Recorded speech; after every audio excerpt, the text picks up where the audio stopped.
आज 6 नवंबर 2022 को राजस्थान के अलवर जिले में अनुसूचित जाति की समस्त उपजातियों के प्रतिभावान छात्र छात्राओं का सम्मान समारोह का आयोजन किया गया। ये सम्मान समारोह IMA हॉल अलवर के अंदर किया गया। आप देख रहे हो अनुसूचित जाति से संबंधित सभी उपजातियों के समाज के अगुवा लोग एक साथ एक मंच पर बैठे दिखाई दिए और सभी ने एकता की बात की। सुनते हैं अतिथियों को जिन्होंने एक बार अगर हम आगे क्लास में ज्यादा समाज विज्ञान में पढ़ते हैं कि गो बैक साइमन कमीशन को वापस जाओ, भारत छोड़ो। भाई साइमन कमीशन को वापस जाने का नारा क्यों देना पड़ा, क्या था ये आप लोगों को मालूम होना चाहिए। जब बाबा साहब 12वें सम्मेलन में गए थे तो उन्होंने हमारे समाज के जो ये अभी जो जातियां उपजातियां अनुसूचित जाति जिसको बोलते हैं, जो प्रताड़ित जातियां थी, उनके लिए अपनी आवाज अंग्रेजों के सामने बुलंद की कि सर हमारे लोग यहाँ पे बहुत प्रताड़ित हो रहे हैं, हमें अलग से हमारा साम्राज्य चाहिए।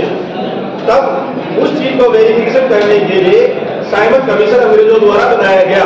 वो भारत आया इस चीज के लिए जिससे वो हमारी सामाजिक पिछड़ापन को अध्ययन करके वहां जोड़ दे सके। तो दूसरी जो जातियां जो आज संविधान में अन्य जातियों का नाम दिया गया है, उन लोगों ने इसका विरोध किया, क्योंकि अगर वे विरोध नहीं करते तो वो कास्ट सिस्टम की वजह से ही वो आज सक्रिय रहे, उच्च पद में बैठे हुए या उनकी मानसिकता ज्यादा है। तो साथियों, पहली बार साइमन कमीशन आया, उन्होंने पहली जो सूची बनाई उसको अनुसूचित जाति और जनजाति दोनों में बनाया गया। उन्होंने सबसे गांव-गांव जाकर, घर-घर जाकर, गांव-गांव जाकर उन्होंने जनता पूछा कि क्या वास्तव में आप सामाजिक पिछड़ापन है, क्या उचित जाति आप पर अत्याचार करती है। उसके आधार पर अनुसूचित जाति का शेड्यूल का कुछ जातियां जो इसमें आ रही है वो पहली बार में सड़क हो गई थी। इसी तरह से कुछ जो जातियां थी, ऐसी जातियां थी जिन्होंने इनकार किया पहली बार में कि नहीं साहब हम पे कोई अत्याचार नहीं होता, हम तो सही है, सामाजिक रूप से हम संपन्न है। लेकिन बाद में उनको शुरू हुआ या वास्तव में हमें वह बाबा साहब ने अंदर जाकर बताया कि नहीं आप सामाजिक रूप से पिछड़े बने। वो जातियां अतिरिक्त पिछड़ापन OBC में आई और जो शेष जो जातियां जो भाई जो प्रताड़ित करने वाली जातियां थी वो अन्य पिछड़ा वर्ग में अदर्स या जनरल कैटेगरी जिसको कहते हैं। तो साथियों, जातियां तो हमारे यहाँ चार ही है, हमने अपने आप को डिवाइड कर रखा है ना। दूसरे लोगों ने इसमें मदद करते हैं अन्य जातियां कि ये लोग डिवाइड होते रहे और बढ़ती रहे, हम राज करते रहे। जिस तरह से सम्मान हुआ है हमारे समाज में, सम्मान का ये समारोह किया है, उसी तरह से हमें केवल और केवल सब कास्ट के नाम से सम्मान नहीं करते हुए अनुसूचित जाति के नाम से ही हमें सम्मान करना चाहिए, जिससे कम से कम एक यूनिटी में हम रहेंगे। ये साथियों हम हमेशा सुनते हैं, पढ़ते हैं कि संगठन में ही शक्ति है, लेकिन क्या वास्तव संगठन में रह रहे? नहीं रह रहे। आज जो अपने सब कास्ट में सारे, जब बाबा साहब ने हमें एक कास्ट बनाई, हम उस कास्ट में नहीं रहते हुए हमने अलग अलग कास्ट बना रखी है और उन कास्ट के आधार पर हम अपने आप को डिवाइड करके ना दूसरे लोगों के अत्याचार सहन करते आ रहे हैं। तो साथियों, मैं ज्यादा नहीं बोलते हुए इतना ही सब निवेदन करूंगा कि बाबा साहब ने जो जात बनाई है, आज हम कोई किसी भी अगर फॉर्म में भरते हैं तो आप में जाति पूछी जाती है, उसमें आपको जाटा बेवा रहेगा, बाबा ये नहीं लिखना पड़ता, केवल SC ST OBC जनरल इस तरह का लिखना होता है। जब बाबा साहब नहीं बनाती तो हम अपने आप को डिवाइड करने वाले कौन होते हैं? तो निवेदन यही है बच्चों, अभी आपको आगे बढ़ना है, आप संगठन में रहोगे, केवल इस चीज को ध्यान रखोगे कि आप अनुसूचित जाति से हैं तो डेफिनेटली आप और भी आगे प्रोग्रेस करोगे। तो आपके उज्जवल भविष्य की कामना करते हुए मैं अपनी वाणी को यही विराम देना चाहता हूँ। जय भीम, जय भारत।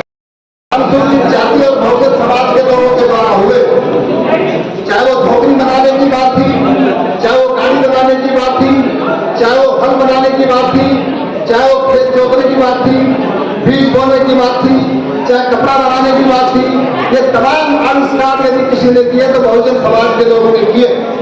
लेकिन अफसोस इस बात का रहा कि चूंकि बहुजन समाज के लोगों से उनको अक्षर और अर्थ ज्ञान से दूर रखा, और जब अक्षर ज्ञान से दूर रखा तो इनके दिमाग तमाम जो इन्होंने आविष्कार किए, जो भी चीजें ईजाद की, उनका अंकन हमारे पुस्तकों में नहीं हो पाया। एक साजिश के तहत किया गया, वरना आप देखेंगे जितने भी मानव उपयोगी आविष्कार हुए हैं वो तमाम जो है बहुजन समाज के द्वारा हुए हैं। इसलिए आप इस देश को बनाने वालों की संतान हैं, आप सूरवीर हैं, आप अग्रज हैं। आश्चर्य ये होता है कि जिन्होंने इस देश को बनाया, जिन्होंने मानव उपयोग के अंदर अपने हजारों पीढ़ियां सुहा कर दी, उन लोगों को आज कोई तरजीह नहीं दी जा रही। और लगातार इस काम को देखा जा रहा है, इस बात को देखा जा रहा है कि जब आजादी को पाने का सिलसिला शुरू हो गया था, हम तमाम लोग एहसानमंद हैं अंग्रेजी हुकूमत के। यदि अंग्रेजी हुकूमत हिंदुस्तान में न आई होती तो पता नहीं कितने दिन हम शिक्षा से वंचित रहते। और अंग्रेजी हुकूमत के द्वारा हमको धार्मिक शिक्षा के अंदर हिस्सेदारी मिली, तो हमारे बीच से, हमारे पुरखों में एक ऐसी शख्सियत जिसको दुनिया में सिंबल ऑफ नॉलेज कहा गया, उनका नाम आप सब परिचित है, बार बार उनका नाम दोहराया जा रहा है, डॉक्टर भीमराव अम्बेडकर। बाबा साहब डॉक्टर भीमराव अम्बेडकर जब देश में आजादी पाने का सिलसिला चल रहा था, जिसको हम राष्ट्रीय आंदोलन के नाम से जानते हैं, आप जानते हो कि देश के अंदर 5 धाराएं काम कर रही थी। एक इस देश के अंदर कम्युनिस्टों की धारा थी, एक इस देश के अंदर समाजवादियों की धारा थी, एक राष्ट्रीय कांग्रेस पार्टी थी, हिंदू महासभा थी, मुस्लिम लीग थी, और इनके बीच में चमकता हुआ सितारा जो पूरे इस सिलसिले को देख रहा था कि देश को आजादी मिलने के बाद उस आजादी का लुत्फ जो है वो किस तरह से हमारे बासिंदों को मिलेगा, वो थे डॉक्टर भीमराव अम्बेडकर। और उन्होंने देखा कि किस तरह से हमारे नागरिकों को, हमारे समाज के लोगों को इस आजादी के अंदर हिस्सेदारी मिल सके। लेकिन आजादी अधूरी रही। आजादी क्यों अधूरी रही? कि हमारे एक गंदगी भरे मजहब के द्वारा जिस तरह से समाज का क्लासिफिकेशन किया गया, जिस तरह से समाज का वर्गीकरण किया गया, उसके अंदर समाज को 5 टुकड़े के अंदर बांटा गया, उसके अंदर मुख्य रूप से जो अंतिम टुकड़ा था जिसको एस्पिरेट समाज कहा गया, उसके पास किसी प्रकार की संपत्ति नहीं थी। बाबा साहब ये उम्मीद करते थे कि ये जो 7 समाज है, ये इससे उम्मीद लगाते थे कि मानवतावादी दृष्टिकोण अपनाते हुए और देश के संसाधनों में हमें हिस्सेदारी मिलेगी। लेकिन ये दुर्भाग्य रहा कि देश के प्राकृतिक संसाधनों में, आर्थिक संसाधनों में, भौतिक संसाधनों में हमारी हिस्सेदारी ना बन पाई। सिर्फ ये लेकर के एक ही बात हो पाई कि सरकारी नौकरियों में और राजनीतिक पदों पर रिजर्वेशन का प्रावधान किया जा सका। बहुत अम्बिलंबी बातें, मैं तमाम बातों बात नहीं करूंगा, लेकिन मैं ये कहना चाहता हूँ कि कैसी आजादी थी, इससे तो हम गुलाम अच्छे थे। यही दुर्भाग्य रहा कि अंग्रेज देश के अंदर देर से आए और बहुत जल्दी चले गए, मैं ऐसा मानता हूँ। अगर कुछ दिन और अंग्रेज रह जाते तो देश के प्राकृतिक संसाधनों में हमारा भी हिस्सा होगा, हम भी बराबरी से खड़े हो सकते। आज जो समाज कमजोर है उसकी सिर्फ और सिर्फ एक वजह है, ये समाज जो है, जो अनुसूचित जाति है, अनुसूचित जनजाति है, पिछड़ा वर्ग है, माइनॉरिटीज है, जिसको बहुजन समाज कहा जाता है, वो पिछड़ा होने का एक मात्र कारण है कि उसके पास में देश के प्राकृतिक और भौतिक संसाधन जो है, जिनके आधार पर हम अपनी समृद्धि बना सकते हैं, उन तमाम का अभाव है।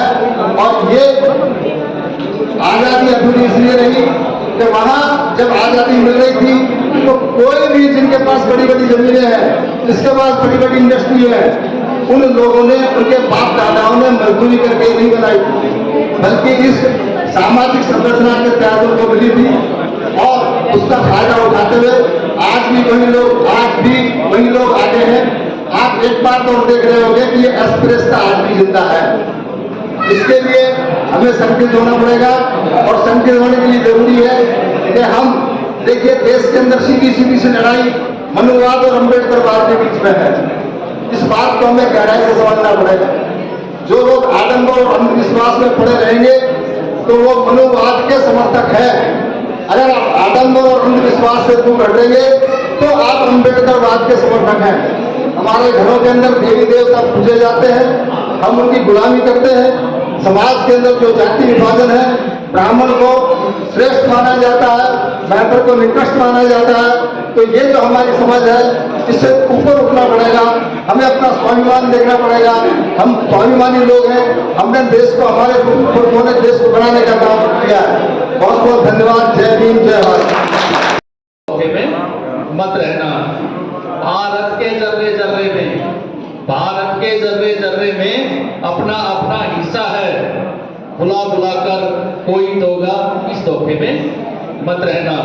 भाग्य और भगवान तो प्यारे, भाग्य और भगवान तो प्यारे, केवल एक छलावा है, ईश्वर ही कल्याण करेगा इस धोखे में मत रहना। कहा किसी ने तेरे हाथों में, कहा किसी ने तेरे हाथों में धन दौलत की रेखा है, छप्पर फाड़ कर धन बरसेगा इस धोखे में। शिक्षित और संगठित होकर खुद पर तुम विश्वास करो, शिक्षित और संगठित होकर खुद पर तुम विश्वास करो, और कोई संघर्ष करेगा इस धोखे में मत रहना। संविधान की रक्षा करना, संविधान की रक्षा करना हम सबकी जिम्मेवारी है, संविधान की रक्षा करना हम सबकी जिम्मेदारी है। कोई और बेड़ा पार करेगा इस धोखे में मत रहना। बिना लड़े इंसाफ मिलेगा, बिना लड़े इंसाफ मिलेगा इस धोखे में मत रहना। फिर कोई अंबेडकर पैदा होंगे इस धोखे में मत रहना। तो भाइयों बच्चों, आपने ही इस देश का जाति का और वो नहीं था, और बाबा साहब चाहते थे कि ये सब आंतरिक रूप से अंतरजातीय खान पान, शादी विवाह, अन्य समारोह करें। लेकिन अब हम देख रहे हैं कि इसका ज़्यादा जितने हम शिक्षित हो रहे हैं, संगठित हो रहे हैं, जातियों का प्रभाव ज़्यादा बढ़ता जा रहा है। अलग अलग जातियों के हॉस्टल्स बन रहे हैं, समाज की पंचायतें बन रही हैं, समितियां बन रही हैं। वो भी एक तरह से कोई बुरी बात नहीं है, ठीक है। हम छोटे रूप में पहले एक जाति के रूप में संगठित हो, लेकिन फिर पूरा एक अनुसूचित जाति संगठन, उनका भी एक परिसंघ बन के और इस तरह के प्रयास होने चाहिए। सरोज साहब ने ये बीड़ा उठा रखा है, इतनी अधिक उम्र में भी आप इतना डोर करके समाज को एकजुट करते हैं। और मैं देख रहा हूँ आज लगभग 100 से अधिक प्रतिभाओं का सम्मान किया जा रहा है। उसमें भी एक बड़ी बात यह है कि जो अनुसूचित जाति में भी जो बहुत ज़्यादा पिछड़ी हुई है, जिसे हम मोस्ट बैकवर्ड क्लास कह सकते हैं, जैसे ओबीसी में एक एमबीसी वर्ग निकाला सरकार ने, ऐसे ही सरोज साहब ने अनुसूचित जाति में से भी एक मोस्ट बैकवर्ड कास्ट का निकाल कर उनको आगे लाने का, उन प्रतिभाओं को सम्मानित करने का जो एक प्रयास किया है और उनको सम्मानित किया जा रहा है, वो बड़ा सराहनीय काम है। क्योंकि अलग अलग जाति के छात्रावास या जातीय समिति अपने अपने जाति की प्रतिभाओं को तो सम्मानित करते हैं, लेकिन एक तरह से एक अनुसूचित जाति के सभी जातियों को, खासकर पिछड़ी जातियों को, जिनका समाज में कोई राजनीतिक दखल नहीं है, कोई संख्या पर उनका इतना कम है कि वो आगे नहीं आ पाए हैं, या आर्थिक रूप से भी वो कमजोर है, इसलिए उनका कोई पहचान नहीं बन पाई है, उन जातियों को आपने आगे लाकर एक मंच प्रदान किया है, सम्मान दिया है। और इस सम्मान के कारण उनमें निश्चित रूप से जागरूकता बढ़ेगी, और इस संगठन के कारण, इस सम्मान के कारण यदि उनमें ये ऐसी जागरूकता आती है, शिक्षा के प्रति तलब बढ़ती है, तो मैं मानता हूँ कि ये अम्बेडकर मेमोरियल वेलफेयर सोसाइटी और उसकी अलवर शाखा का एक बहुत बड़ा काम होगा, बहुत बड़ा योगदान होगा। प्रतिभा सम्मान के अलावा भी doctor Bhimrao Ambedkar memorial society ने बहुत अलवर में कई तरह के और भी आयोजन किए हैं। पहले कभी दौड़ का आयोजन, निबंध प्रतियोगिता और अच्छे रचनात्मक कार्यक्रम किए थे। अब चूंकि ये तो एक अलग बात है कि जब हमारी राजस्थान लेवल की संगठन थोड़ा सा उसमें ढिलाई आती है, तो साथ जिला शाखाएँ भी थोड़ी सी कमज़ोर हो जाती हैं। अभी अम्बेडकर मेमोरियल वेलफेयर सोसाइटी के राज्य स्तरीय चुनाव भी हैं, 13 नवंबर को उसका मतदान है। मैं आशा करता हूं कि 7 साल से जो संगठन चुनाव नहीं करवा पा रहा था या नहीं करवाए जा रहे थे, वो अब चुनाव होंगे और उसमें अच्छा नेतृत्व भरकर आएगा। और हम यहाँ सरोज साहब के नेतृत्व में ये जिला शाखा इसी तरह निरंतर अच्छा काम करती रहेगी। बाबा साहब के विचारों पर हम चलें, और मेरा तो एक ही संदेश है कि हम सब अनुसूचित जाति वर्ग के लोग एक साथ उठे बैठे, एक साथ खान पान का व्यवहार करें, और हो सके तो आगे शादी ब्याह के रिश्ते भी करें, तो ही हम एकजुट हो सकते हैं। इसमें कहीं कोई जाति का प्रतिबंध नहीं होना चाहिए। अंत में जो प्रतिभाएं यहाँ सम्मानित हुई हैं, मैं उन सभी को शुभाशीर्वाद देता हूँ और कामना करता हूँ कि आगे वो समाज के लिए अच्छी सेवा दार साबित होंगे। और एक निवेदन भी है कि आप जब किसी अच्छे पद पर पहुंचे तो पहले अपने परिवार और समाज को कभी न भूलें, क्योंकि ये आपका जो जितना भी आप उन्नति करेंगे वो समाज के नाम पर है। इस तरह के संगठन आपको प्रोत्साहन दे सकते हैं, आपको आगे बढ़ाने का रास्ता दिखा सकते हैं। तो भविष्य में आप अच्छा नागरिक बनकर समाज की सेवा करें और जो समाज ने आपको दिया उसको पुनः समाज को लौटाएं, यही एक अपील है और तभी हम बाबा साहब के सपनों को साबित कर सकते हैं। पुनः एक बार अम्बेडकर मेमोरियल सोसाइटी और उसके अध्यक्ष के सरोज साहब का बहुत बहुत धन्यवाद। जय हिंद।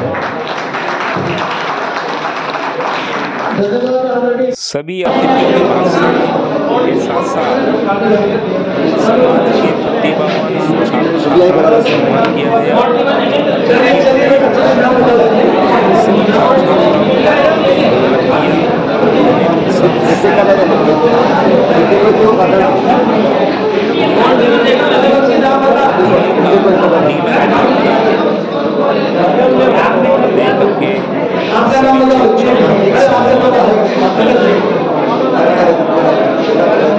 अंत में इस कार्यक्रम की अध्यक्षता कर रहे खेल श्री साहब ने सभी अतिथियों को स्मृति चिन्ह भेंट किए।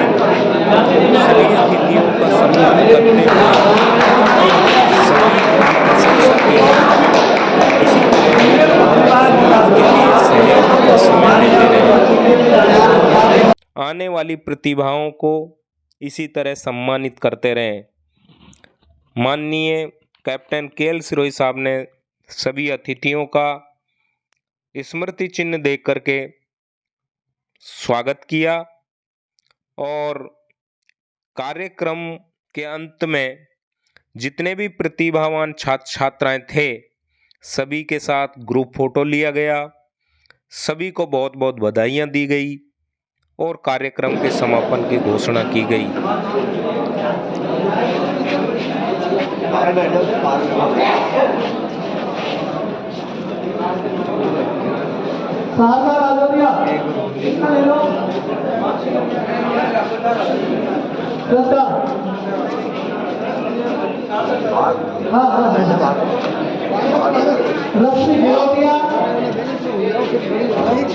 भाई मुझे भी पता चलूं इससे मैं मिस्टेक कर लूं।